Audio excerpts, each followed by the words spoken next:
We all go through trials, difficulties, and challenges in life and in business. And there's two ways, two things that I do that help me get through those times. Oftentimes, when I'm in a challenge or a difficult time, I'm often thinking, man, I wish I didn't have to go through this. But I've kind of now come to the realization that my best growth, my best learning, all comes as a result of going through these difficult times. So I'm going to give you an example of a difficult time that I went through. When I graduated from university, the year I graduated from university, I had made about $250,000 in the stock market. And a year after that, I had lost 80% of that. So most of it. And having lost that much money that young, felt horrible, and I had associated that money with my success and my image and a whole bunch of things. And losing that, it was really crushing. It was really, it really took a lot away from me. And, I felt horrible about that. But 20 years later now, I'm able to look back on that experience and go, man, that's the best thing that ever happened to me. I learned so much about money, so much about, protecting wealth, and so on. And also, losing that money fundamentally set me on a different path than I would have been had, had I not lost the money. And I also, thank God for that I ended up on the other path.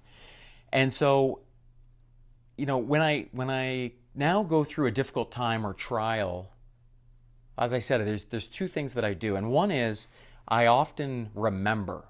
And so when I'm going through a tough time now, I'll reflect back on things like that and go, hey, remember when I was losing all that money and so on?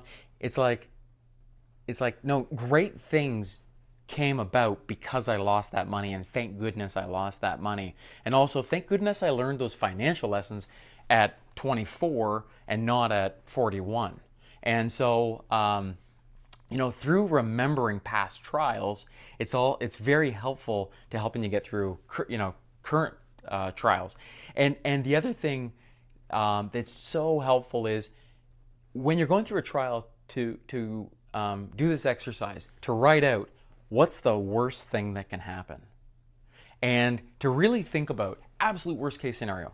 So as you're going through this, it could result in this, it could result in this, I could lose this, I could lose this, and to really clarify what your fears are around the trial you're going through, and by getting that out of your head where it's gnawing away at you and getting it onto paper, there's a massive power in that.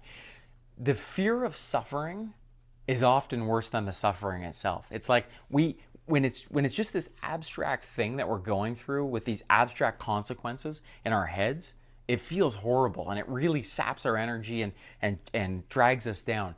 And by getting it out on paper and saying, here's the absolute worst thing that could happen, and then when you look at that, you go, actually that's actually not that bad, and then through the remembering to go, yeah, and I've been through stuff like this before, and remember, actually there was a silver lining to it, and I did come out the other end better off than before. And so coupling what's the worst thing that could happen along with remembering, and it really it allows you to have a lightness to come through your trials.